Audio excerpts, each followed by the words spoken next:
Cincinធ្វើអំពីត្បូងអូផលពណ៌សហើយជាអូផលអូស្ត្រាលី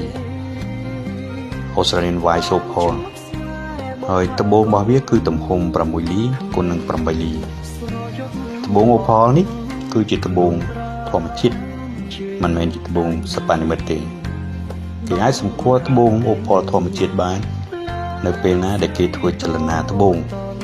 ងាកទៅណាក៏ដោយពីជ្រុងមួយទៅជ្រុងមួយគេសង្កេតឃើញ color ឬចរណៃនៅក្នុងត្បូងដែលជា color ហ្នឹងវាប្រែប្រួលពីកន្លែងមួយទៅកន្លែងមួយវាអត់ថេរទេហើយ color ក៏មិនថេរដែរដូចនៅក្នុងវីដេអូនេះអញ្ចឹងហើយបើសិប្បនិម្មិតគឺវាថេរ color របស់វាគឺនៅនឹងតកល់ហើយនេះក៏អត់ទេគឺចលនាអញ្ចឹងជាបច្ចេកទេសភាសារបស់ត្បូងគេថាជា dancing color ឬមួយ moving color ដូចនៅក្នុងវីដេអូនេះអញ្ចឹងគឺយើងងាកទៅជ្រុងណា color វាប្រែប្រួលដូចវាធ្វើចលនាអណ្ដែត